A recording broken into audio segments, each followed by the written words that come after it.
Good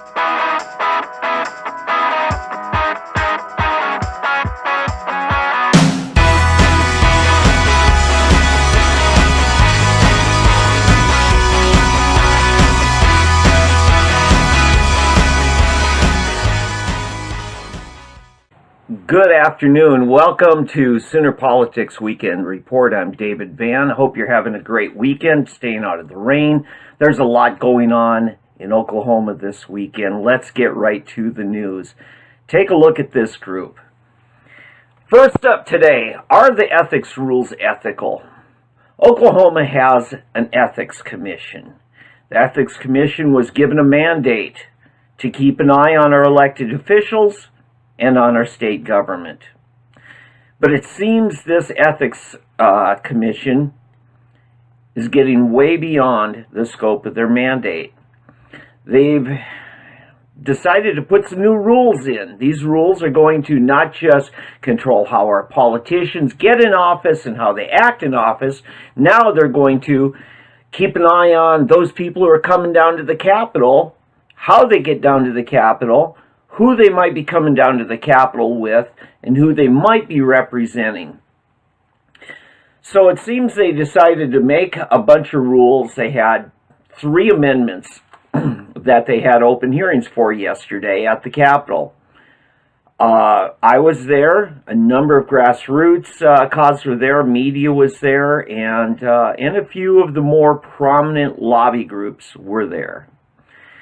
One of the rules that got the most heat was the one that decided that any organization, group of people, neighborhoods, civic groups, church groups, any groups that form for any cause in over a year spend $500 are now considered indirect lobbyists. And you see this woman in the picture here. Now she's not the one closest to me, but wearing a gray blazer and a white blouse. That's Ashley Kemp.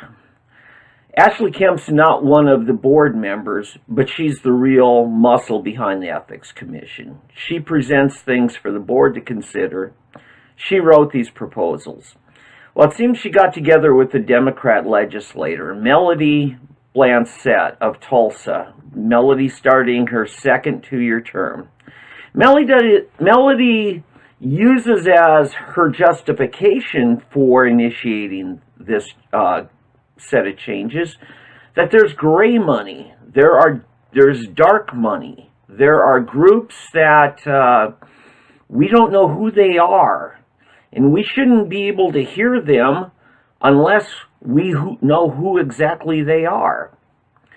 Well, the problem, as I presented to Melody Blancett in our discussion, she and I talked for a while before the meeting, is how do these rules accomplish the ends that she claims to be concerned about?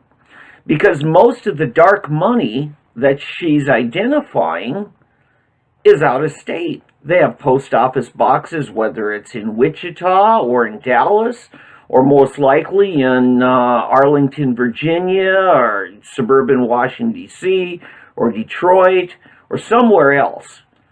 And you see those out-of-state groups really can't be made to file Oklahoma ethics reports. They could send out mailers for an election advocating against somebody, and it's pretty hard for our state government to go after them. See, these aren't really considered felonies, so they can't try to issue a bench warrant and drag them in.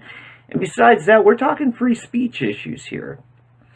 Now, so I agreed in my presentation to the board, I agreed with Melody about the concern. But what I pointed out is none of these rules tackle the concern that she and I share. Now, in fact, Ashley Kemp here, this lady I was talking to, she made sure that we all got to meet her mother before the meeting got underway. And seems she wanted her mother to come and speak. And you know what her mother said? She said, you shouldn't be able to have the right to speak unless you're first identified. That's right. You shouldn't be allowed to speak unless you're clearly identified. And it's up to this ethics commission, according to these rules, to identify who you are. Well, we had folks from the Cannabis Medicine Initiative were there. Uncle Grumpy, a good friend of mine, sat right behind me, had a fantastic presentation. Folks from Oklahoma Second Amendment Association were there. Don Spencer and I talked for a little bit. We had people from Tulsa 912 Project there. We had several groups. We had in particular a couple of fellows from the Oklahoma Council for Public Affairs, OCPA.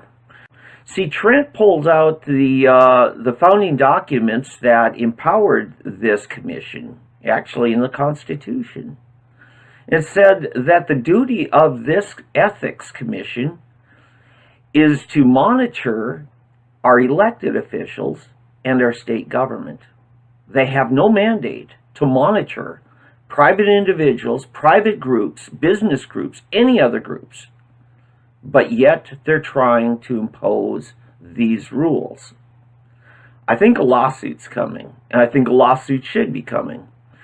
Jonathan Smalls spoke after his colleague Trent England. Jonathan Smalls reminded him of a date, December 18th, 1907. Yes, I still remember that date. He gave his presentation about minorities and minority rights. Jonathan Smalls grew up a descendant of black African-American parents. He said December 18th, 1907 was when our first Jim Crow laws were passed. Now, if a black man wanted to speak out at the Capitol against them under these rules, he would be putting his entire family in danger. Minority rights, minority free speech is very important, and so is our Fourth Amendment right to privacy in our private affairs. And I hope that the Ethics Commission has good sense to back off of this. They'll have another hearing. Let's go on to page 2 after this message. And we're at page 2. This is David Van with SoonerPolitics, and what's next on our agenda? The Collinsville Slow Walk. You know what a slow walk is? That's what's happening to this fella, Brad Pixato. Brad's a Republican candidate for House. He was not elected, but he's a businessman in Northeast Oklahoma with ServPro. Brad also started another business venture, making sure the Collinsville area citizens have access to cannabis medicines. He has a legal licensed dispensary set to open this Tuesday, January 15th. But Collinsville City Council requires everybody to get a business permit to open up. And that's exactly what Brad did many, many weeks ago. Brad's been going to city council meetings only to watch each time the city council table the matter of his business permit. They aren't giving him a yes, and they're not giving him a no. Now, as much as I've been critical of cities like Broken Arrow, Grove, Weatherford, Yukon, so many others, at least they had the guts to give a businessman a yes or a no. Collinsville is ducking the issue, ducking the controversy, and refusing to let this man open simply by slow walking him. They're not asking for any more information. They aren't making any more demands. They have no legal right to. They're just refusing to give him his business permit. This is happening all over Oklahoma. Now, Brad is a solid individual. The Tulsa Area Republican Assembly and the Oklahoma Republican Assembly has actually endorsed his candidacy. He's a fine businessman. He deserves to be left to do business, Collinsville. He's bringing in sales tax dollars to your city, Collinsville. It's time to man up, look him in the face, and have the honesty to give him a yes or a no. I think we're going to see you in court, Collinsville. I'll be there to report on it. Welcome back to a weekend report in Sooner Politics. I'm David Van. Let's go on to our next story. We've got some news from Governor Stitt. He's cleaning out the old bureaucrats. This is Denise Northrup. She was chief of staff for Governor Fallin. Then she moved over to operate probably one of the biggest single offices in the Capitol. The Office of Management and Enterprise Services. They're the ones that pay the bills, write the checks, make payroll, just handle all the books. You thought it was the Treasury, State Treasurer. It's not. Denise Northrup's been doing that. Before that, it was Preston Dorflinger. Now, Denise lost her job. That's what happens when the governor's term's out, and Governor Stitt's bringing in his new team.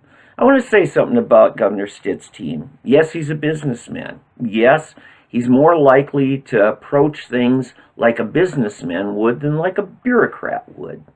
That might be good for Oklahoma. That might be a healthy change. Governor Stitt has been interviewing people for weeks, well, months. He's getting some good people from across the state. They don't all have the same political ideology. They come from various hometowns: Lawton, Oklahoma City Metro, Tulsa Metro. Oh gosh, some of them I forget the names of these little towns I'd never heard before. But Governor Stitt's finding some good people. He appears to be doing things right. He appears to be following some fiscal constraints. I look forward to what goes on. I wish Denise Northcutt well, and all the bureaucrats that were part of the Fallin administration. I hope they can move on in their life, because for many of them, their government service is over. I'm excited about what's going on.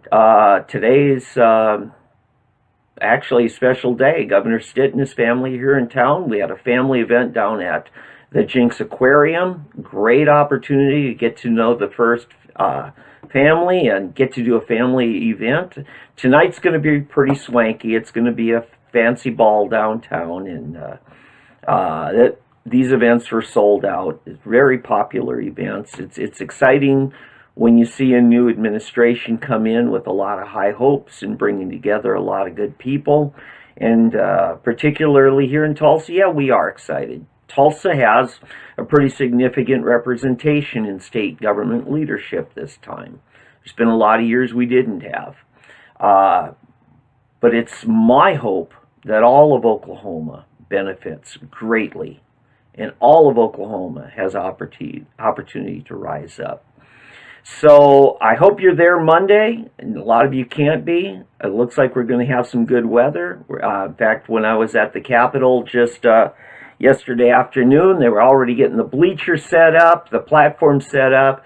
It looks like we're going to have a great event on the south side plaza of the Capitol. They took all the scaffolding and the tarps down that they were using when refinishing the exterior of the building. There's still some up on the northwest side, but it looks like it's going to be pretty presentable, and we hope you're going to be there. If not, be sure to watch some of the events live. A lot of the media outlets are going to have information on it. So we're excited. It's time for a change. I know there's some bureaucrats looking for a good job. If you have a job for them, then give them a good look, because I think Governor Stitt is ready to find some new people. Now this. Hi, I'm David Van with Sooner Politics. This is Weekend Report. Next up, we haven't gone to pot. No, we haven't. You know, it's been months now that medical marijuana has been legal and accessible here in Oklahoma. We've got thousands, tens of thousands already licensed. We have people sharing testimonies of their own recovery, or at least alleviated terrible symptoms, chronic symptoms that they've been dealing with all their every day. But we haven't gone to pot. The worst fears of people who, like myself, are teetotalers, who don't like the scourge of recreational use or casual use of substances that are mind-altering, we are concerned. We are concerned about irresponsible use, abuse. But what's going on in Oklahoma right now is hopefully some of the best advancement in making simple and safe cures, simple and safe remedies for relief available to so many who are suffering in Oklahoma. I'm hearing all the time from veterans with PTSD at how much better some of the cannabis medicines are doing than the terribly debilitating tranquilizers that the Veterans Administration has them on. I'm hearing from communities about economic development in areas where a new grower perhaps has come in and reclaimed some land that really was beginning to be more of a blight on a community, moving into certain industrial areas and opening up hydroponic greenhouse growing operations that allow them to create some of the safest, cultivate some of the purest and some of the cleanest of the cannabis medicines for patients in Oklahoma. I'm looking forward to a lot of good things. And yes, like you, I'm concerned about the potential downside. I want this to be responsible use. I want this to be safe use, especially for patients who've had no experience with this. It can be dangerous if not properly managed in a way that keeps a person safe, keeps a person in a comfortable relief without any detrimental effects. It is a safe medicine. It's far safer than many of the medicines that the drugstore prescribes. Weekend Report on SoonerPolitics. I'm David Van. Let's wrap up with this news. Governor Stitt is beginning his new term as Oklahoma's next governor. The Republican Party is reorganizing for the next 2 years. We're beginning our precinct caucus meetings, followed by county conventions, followed up eventually by our state convention. We're going to have new leadership in the Oklahoma Republican Party. Chairman Pam Pollard is not seeking another term, but others are. We need to meet some of the people who appear ready to run for our next state GOP chairman. Here's a couple of them. Meet David McLean. Meet Bob Daney. David McLean is chairman of Tulsa County GOP. He is a former candidate for the Senate. He comes from Skiatook, on the border between Tulsa County and Osage County. Well known in Osage County, good friend of Senator Sean Roberts. In fact, Sean Roberts is indebted to David for helping him win his next term in office. Skiatook went heavily for him against a very liberal challenge within the Republican Party. Bob Daney. Bob's a fine man from the Oklahoma City area, known especially for being the founder and leader for many years of the High Noon Club, a great get-together place for lunch and conservative talk. Bob is also the campaign manager for Linda Murphy, who ran for the superintendent of education in the state. Mr. McLean is part of a team that appears to be tapped by Governor Stitt and some of his people. Bob Daney, though, is also running. Bob's known for working to get the Gary Richardson campaign launched. He's worked on a number of other events.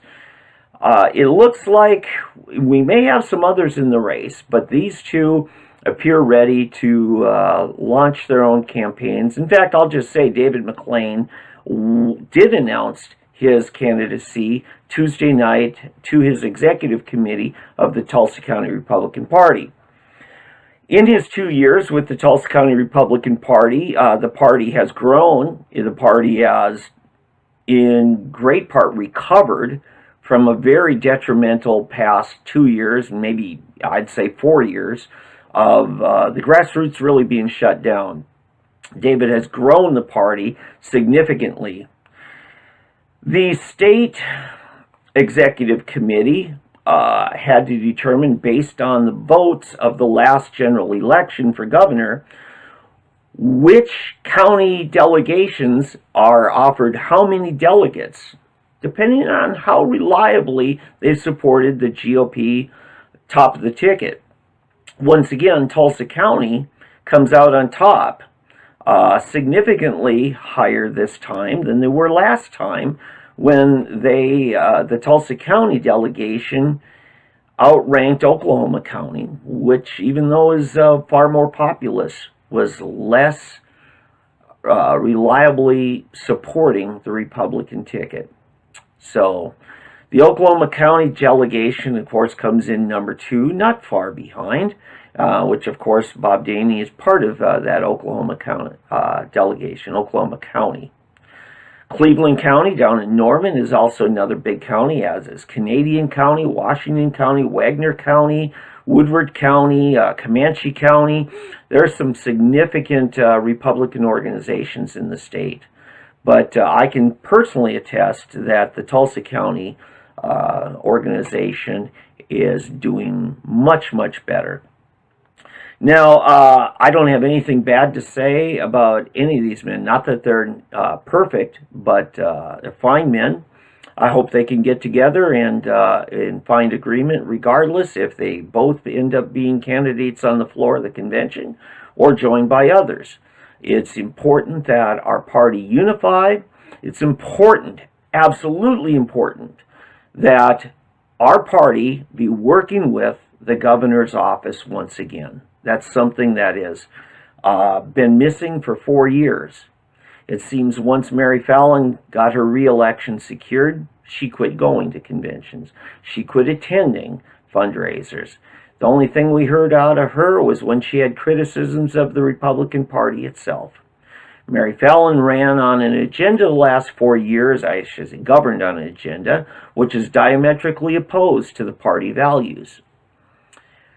I am excited to hear the things that are coming out of the governor's office. In fact, I will just admit this. I reached out to Matt Pinnell in October, and I said, Matt, if you and Kevin Stitt are successful, I'd implore you, find a good candidate that you and the governor can support and that the Republican Party can unify around. If not, we could have a very split, very divisive, and very damaged Republican Party for the next couple of years. Matt agreed with me, and it appears that Matt and Kevin and their team have been to work, and I've heard from multiple sources that McLean is running because he was asked by the governor to do so. Again, I hope this stays positive. I hope this stays constructive, and I hope it's all motivated for what's best for the party, not what's best for individual advancements, whether it's for future elective office or for personal positioning, for anything else. We need to do what's best for the party.